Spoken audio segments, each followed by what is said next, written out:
got some hotels. I don't be telling everybody my business. But since we here, I'm going to give y'all a little hotel of my life. When I was running around here. If you know what I mean. Okay, I bet. Okay, so story time how I met this guy online. We kicked it for a little while. And he passed me off to his friend. Unknowingly, like for me. I did not know I was getting passed off to a friend. Okay, I'm gonna give you the details. And if there's any men here that want to judge me, I don't give a fuck. How about that? I just want to let y'all know right now. If you think you're gonna say anything demeaning to me in my comments, you're just gonna get blocked. I don't care if you think I'm a hoe. I don't care about any of that because I'm a grown ass woman. I pay my bills. So I just want to make the disclaimer, okay? All right, so I'm single. I'm actively like dating online. Nothing too crazy, just like, you know, meeting men online, talking to guys or whatever. And I was seeking a relationship at the time. Like I did want to be in a relationship. But if anybody, any women in here, you know how hard it is to find a decent man to date. Like even if there's 100 of them in your DMs, that doesn't mean 99 of them ain't shit. Okay, all right. So finally, I do come across a nice guy. We shooting the shit. And I am going to expose his name because I felt like what he did was some real asshole shit. So Robert was his name. And I was super attracted to him. Like super, he was super tall, like, looked like a, I'm sorry, I had a little laugh real quick. She gave his name, but not his last. So it could be any Robert. I'm just saying. Why even say his name? So me and Robert hit it off. You know, like we're talking every day. He's being consistent in communication, like mad cool. You know what I'm saying? Everything is cool. All right. Me and Robert, we get together, we do the do. Okay? I'm not really sure if he didn't enjoy it. Like it was never expressed to me that he didn't enjoy it. I don't know. You know what I'm saying? He didn't express it. It didn't do a good job. What about the head game? Nothing was good? I'm just saying. Most niggas have been like, damn, baby, that was good. Bomb, something. So, I don't know. Maybe you slacking. Whatever. He kind of like ghosted me. Okay. Nothing that a bitch ain't used to because... Or my bad. Or maybe he just wanted a little quick piece, you know what I'm saying? Because you said you dated him. And you got the Punani, the cat, quickly. So, shit, he threw. His mission's completed. I'm just saying. Men are weird. Like, y'all don't know how to use communication. Y'all don't know how to just tell a person, like, it was fun, whatever. I move on, right? Okay. So, mind you, remember, I was actively online dating, right? Like, he wasn't my last stop. I was still talking to other guys. But I'm not going to lie to you. I would talk to so many guys, like, even just talking, not even, like, meeting up with them, that sometimes I would forget who I was talking to. Right, because it was just so many people just in conversation with them. One day, this guy hits me up, and he's like, "Hey," like he's talking to me like he knows me, like we talk to each other like he's my friend. So I'm like, "I'm sorry, I don't know who you. I'm not sure who you are." He's like, "Oh, we met on, I think it was OkCupid at the time, OkCupid," and I could not remember this name. I'm like. He starts sending me his photos and all that stuff. I'm like, damn, did I talk to this guy? First of all, he was cute, so I was like, all right, maybe I did. You know, like, I was single, so it didn't matter. I was like, okay, maybe I did talk to him. So I started talking to him, right? We start talking, everything is cool. He come and pick me up one day, we start chilling. When I tell you, me and this guy hit it off. Like, and it wasn't anything serious. It wasn't like we were gonna be together. It was just like he was feeling me and I was feeling him. Okay. One day, I'm at fucking work, y'all. Okay, I'm at work. I get a phone call from this random number. I have no idea what the number is. Why it's this guy's baby mother? So I'm like, wait a minute. Who are you? All these questions. I'm like, listen, I don't know nothing about that. Like, I didn't know he was in a relationship. None of that was said. Like, I'm single. I can do what I want to do. You know, type shit. The girl wasn't an asshole. She was kind of like, please don't tell him that you know all this stupid shit. Anyway, I told the bitch everything. Why Robert, the first guy, texts me like yo, why did you tell on so-and-so? I said, wait a minute. Why do you know him? How do you know him? This nigga passed me off to him. Gave my number to him. The guy thought I was attractive. Didn't understand why Robert didn't like me or whatever. So he tried. And he was successful at it. Like, we hit it off. I'll tell you, we hit it off so well. This nigga became my fucking friend. Like, the nigga taught me how to drive. He would let me drive his car at the casino. Like, the nigga was letting me rock with him. Like, we really bonded, okay? That happened. I'm like, yo, y'all niggas passed me off to each other? They sure did. But I had a good fucking time, though. So, I guess it was, like, not all bad. But at the same time, it's like, that's some whole shit, right? Like, how you don't know who you're talking to? I'm telling you, it was a time. I was just, like, talking to good-looking guys. I was not sleeping with all of them. Just talking to them like every bitch likes a nigga to say, hey. That's what I was doing, but I just couldn't remember everybody. But the majority of them. I just couldn't. And he was one of them. And that's how they got me. They got me like that. But me and his friend had way more fun. Like, the nigga genuinely liked me. You know what I'm saying? Like, and we had a great old time. But then when it came to him, his baby... So what? They both got the kitty cat. Mother calling me and all that shit, it went downhill. But let me tell you, the nigga could not leave me alone. Couldn't leave me alone, child. When I tell you, I was on the back of that nigga's bike. I was in his car. I was driving his Acura. It was a time. It was a time. It was a lot of fun. But y'all are the proudest single mom hoes. We outside. I don't need a nigga. Women that I've ever seen. Y'all are the proudest. Like, you're proud to be. I remember when if you did something that was whorish, you hid that. I mean, you didn't want nobody to find out because being a hoe was frowned upon. Now it's like, if you ain't a hoe, you ain't popping. Like, what? Like, what? Having morals and values. If you have morals and values, you ain't popping. It's like, what? I remember a time where you used to talk about these girls like, what? Times have changed. Clearly, times have changed. But y'all are the proudest hoes that I've ever seen. Y'all are the proudest single moms. Y'all are the proudest, my baby don't need no daddy, I could do this all by myself group of women that I've ever seen. And I've never stood on that. Come help me with these kids. Come get them. Come.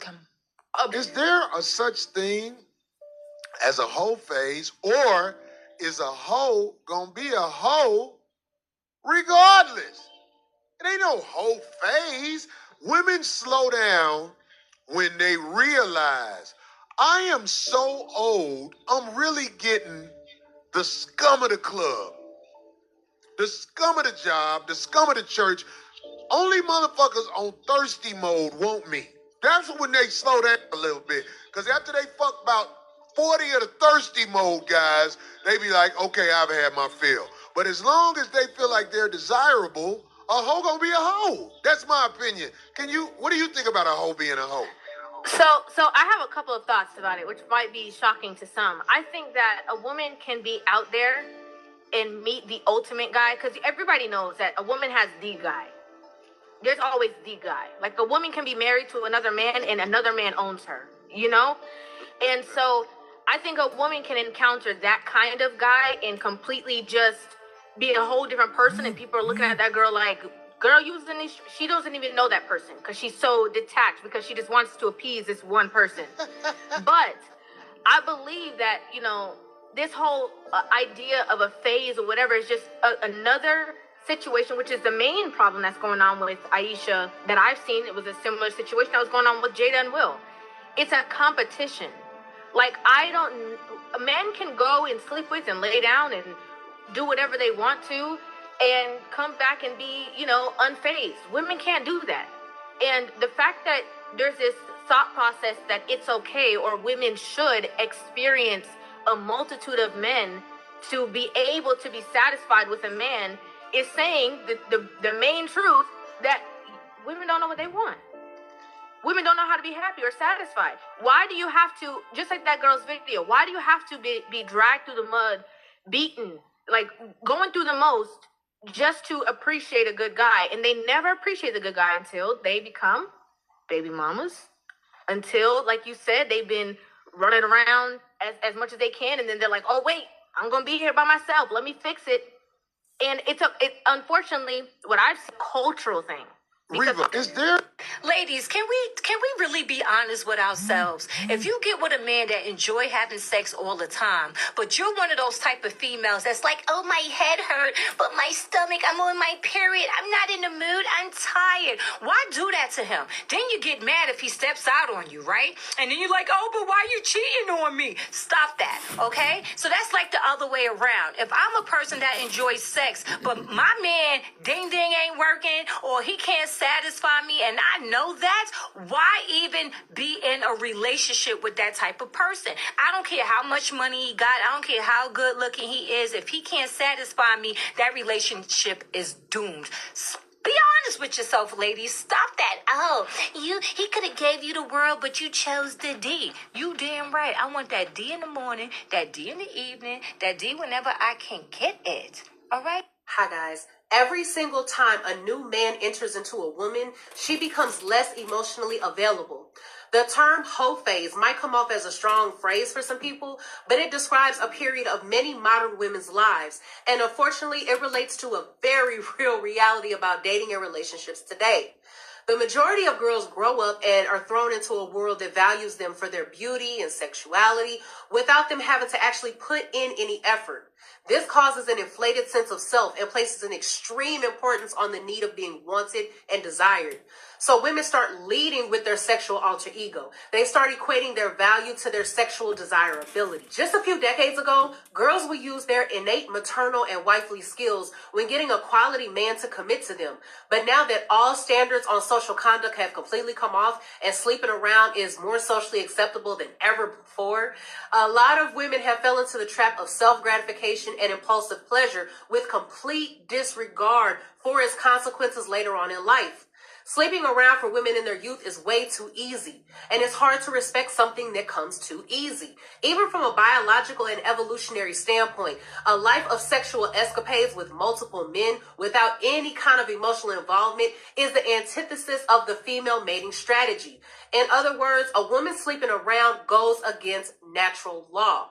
Scarcity creates value, and girls are depleting their value by making themselves too easily available to men. They don't realize what's waiting for them at the end of an exciting 10 years or so. They're met with a ruined reputation and a slaughtered self-image. All of their encounters with men has led them to believe that all men want is one thing and that all men are the same, because her perception of men is now extremely skewed. For men who are looking for a woman to date or marry, understand that if her past is a trail of failed relationships and one-night stands, it's safe to draw a few inferences about whether or not she's really even worth your time. Women bond with the man they sleep with, and they develop an emotional connection, which is absolutely necessary from an evolutionary perspective. But this ability to bond stops coming into fruition when she repeatedly treats sex as nothing more than a physical need to fulfill, with absolutely no emotions involved. This is why you have women who can treat sex so casually now. If you're a man, your early 20s are a time when you start at the bottom, and you need to work to make it to the top by building yourself as a man who's attractive to women. The last thing you should ever want to do on this journey is participate in the rampant hookup culture with women who don't look at you as anything more than an addition to their notch count. This is the advice I give to all men. Resist the temptation to try to have a whole phase of your own, because it will throw you off your tracks like nothing else. Find a woman who values you for yourself and build a lasting relationship on the strong foundation of trust and love. So until the next video, I'll see you guys. When did sleeping around become a flex? Because it's like people, men and women, they be online talking about, oh, I've had this, and this, and that, and that, and that, and that. And it's like, when did being a whore become an accomplishment? Like, I remember when I first came to the realization that I was a hoe. Yep. Hey, beautiful people. I am Sierra Sade, a new content creator, and I love sharing my experience and tips on mindset shifting and manifestation. And in order for you to understand my passion behind manifestation, I also think it's important that you understand the story behind the passion. So I decided to create a series called I Remember When, sharing my life story, where I recall a time I came to the realization of something. This was a long time ago. This was actually a very long time ago. And I remember very distinctly because it was a few of my girlfriends and I, and we were doing this activity where we were making a list of all of the partners we had been involved with. And of course, there was a bunch of hee-hees and ha-has, but it got serious real quick. Because I remember one of my homegirls saying to me, she was like, damn, bitch, you a hoe. And the reason she said that was because I was able to recall all of the occurrences that I had been with a man, but I couldn't necessarily remember all of the names. And honestly, it became a little embarrassing because we all had pretty extensive list, but my list, honestly, it went a little bit beyond. And so I remember very distinctly because after the evening had ended, I went home and I couldn't get it out of my mind. And I sat there thinking like, damn, I am a hoe. And in that moment, it was very profound for me because I wanted to understand why I behaved the way that I did. So I sat there and I reflected pretty much the whole night. I don't think I went to bed until maybe like the next morning. It had to be like 5 a.m. the next morning. And as I sat there and reflected, because I really wanted to understand like what is going on, why I do what I do, there were a couple of experiences that immediately jumped out to me that pretty much started the entire, roller coaster. So I had a few experiences, when I was younger where I was taken advantage of. First, it happened when I was 6 years old with one of my uncles. And then it happened again when I was 11 years old with my brother's dad. And there wasn't a whole lot of consequences behind these situations. And so as time went on, I guess I kind of adopted the mindset that in order for me to connect with men, that I had to, give myself to them. And a lot of that I also think steered from the lack of father figure that was in my life. So I grew up thinking that I had two dads. Obviously, there's no way that you can possibly have two dads. So I knew that something was off, but I was young. So, who's really going to question adults at the time? Well, it wasn't until I was 14 years old and the dad who was, the dad who was the provider, the dad who I knew the most, like who I wanted to be my daddy, he started dating this woman. Well, eventually they had got married, and I guess maybe she had raised some question of doubt in his mind, and rightfully so, because we ended up doing a blood test and turns out he was not my dad. And so I struggled with that a lot. And the other man, he struggled from a lot of things. He struggled with drug addiction, and there was just a lot of things that prohibited him from being what I needed him to be, but I knew who he was. And so that happened when I was 14 years old. I lost my virginity. Well, technically I lost my virginity a long time ago, but I willingly gave myself to a man. Yeah, you said you lost it at 6, the first time it got taken from you. I'm sorry to hear that, but let's make sure your story stays the same. But yeah, if you said willingly, okay. And for the first time at 15 years old. And so, that kind of started the cycle of just doing what I knew at the time to connect with men. And so when this particular night came with me and my homegirls was making the list, I remember something I had heard the great Lisa Nichols say. I was watching one of her videos, and she said that she went around having a whole lot of sex looking for a little bit of love. And so I started to ponder over that, because I started to realize that that's exactly what I was doing. I was having a whole lot of sex looking for a little bit of love. And I was trying to connect with men at the time in a way that I thought I needed them. I thought that I needed a man to love me, because I had never truly really experienced that. And so, you know, being intimate is what I thought at the time the idea of love was. I was young. Like I said, I was super young when this all started, 14, 15 years old. But by the time, you know, this experience happened with me and my girlfriends, when I came to the realization, I had to be like 20 or something of that nature. And so, you know, this is actually a lot sharing this, but that particular day was so profound for me, because that was the first time that I actually started to challenge my thinking. You know, a lot of times we go through life and we do things because we see other people do it. And a lot of us believe that toxicity is the norm, and we just go through life doing all this toxic shit, never really questioning it.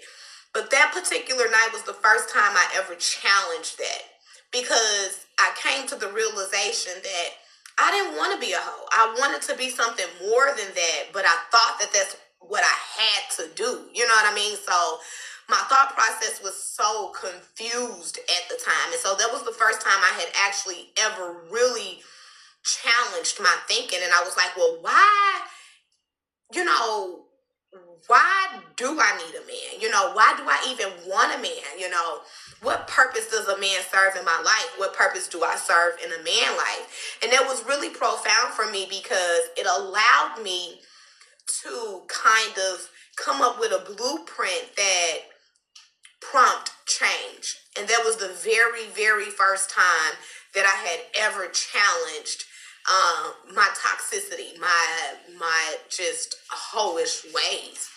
And so it was just really one of those times in my life that really just started the path of me wanting to learn how to develop the type of mindset that was going to help me to create the type of life that I really was wanting.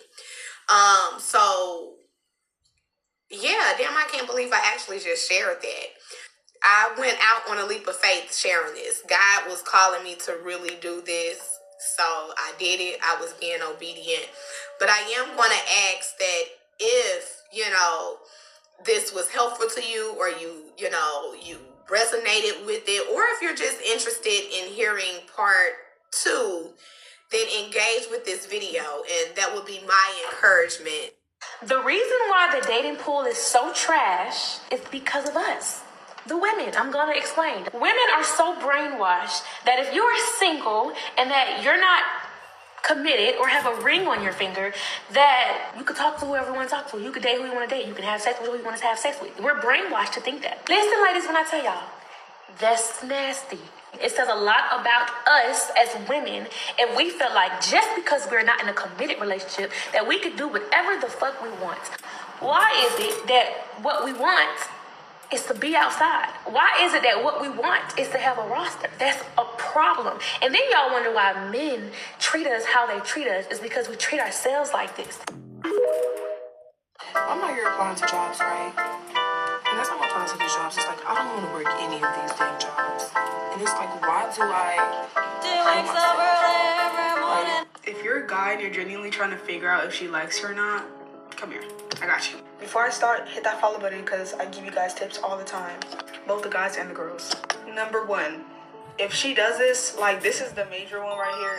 If she does this, bro, you have approximately 10 seconds to get the hell out of her face. I'm not gonna lie. Okay, so watch carefully, right?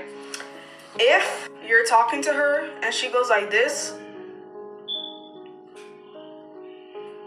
to be honest, I'm pretty sure every girl already knows that.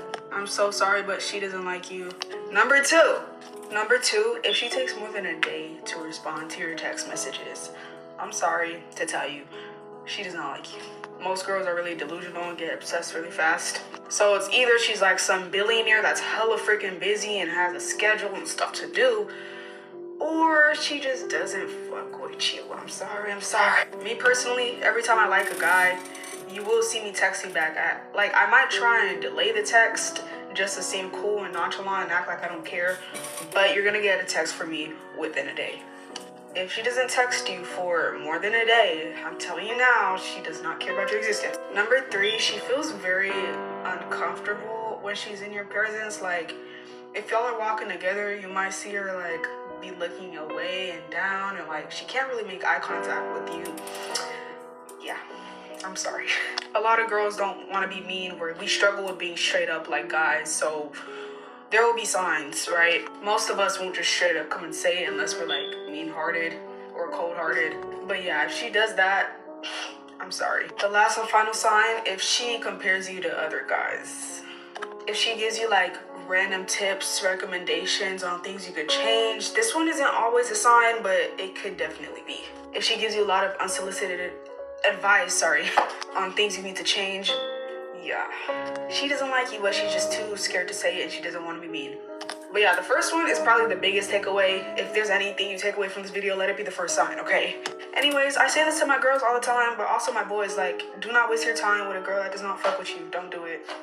And girls, if you don't like a guy, just try and tell him, be more open. I'd rather you ghost me than lead me on. You know what I mean? I don't like my time wasted. I'm sure they don't either.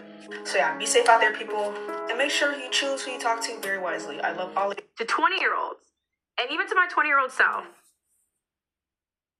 I hate how I allowed myself to just be like used up by men. And that came from a lack of self-worth. I did not understand my value that I was born with. I didn't.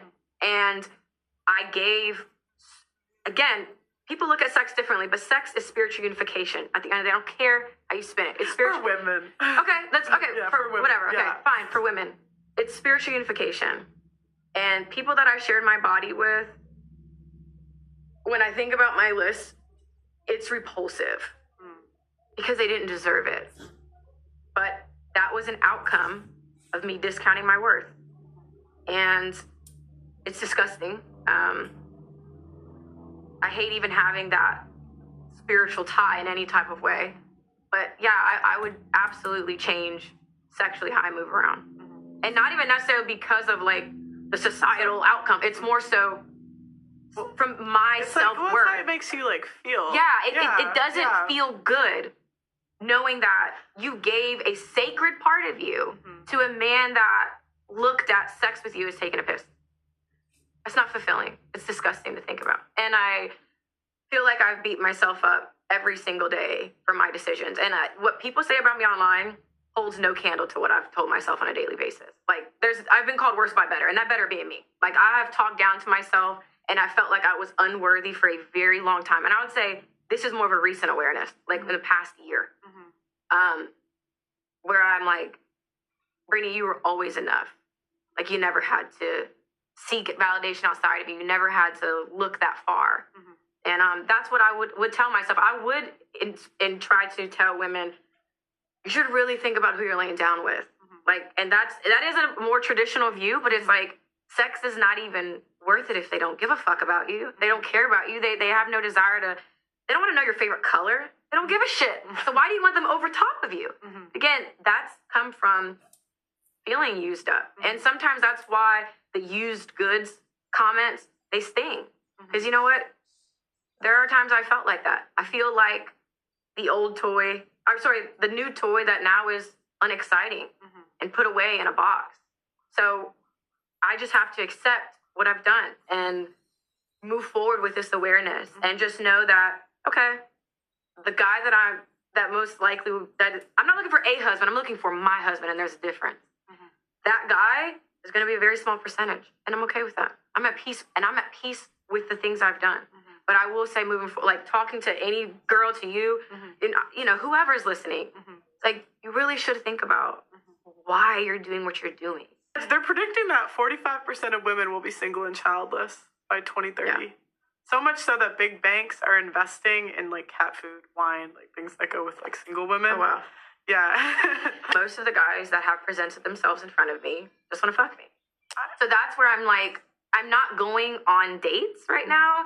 I'm not talking. I don't have somebody that we talk every few days, every day. I have no masculine energy besides like my family, our family friend Jerry.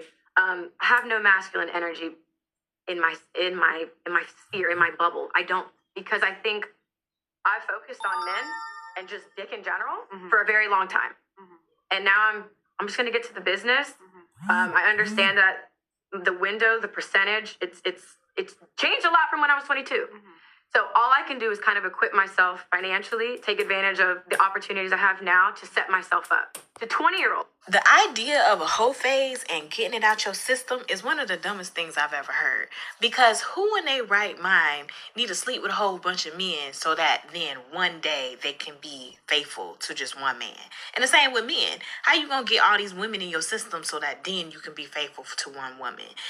I see it kind of like when you go on a diet. Sometimes when people, before they go on a diet, they just eat everything. They want to eat, a big old dinner, steak, potatoes, all this stuff before they about to starve themselves to death for the next week or so. But what happens after you done starved yourself for a week? You go right back to your old habits. Human nature tells you that when you binge on something, i.e. men, having a hoe phase, and then you restrict yourself, you're going to go right back because you feel restricted. So I don't imagine someone trying to have a hoe phase and then thinking that they're about to be these loving, faithful wives. If they even strive to be a faithful wife, because nowadays they just want to YOLO forever. But there's nothing about a whole phase that's a positive. Besides a couple minutes of an orgasm, besides a oxytocin release in the brain for that few seconds that the orgasm lasts, it has majority negative benefits. It does nothing for you. It does nothing for your brain. It does nothing for your future marriage. It does nothing for your future relationships. Even if you don't want to be married, it does nothing for you but take from you. The idea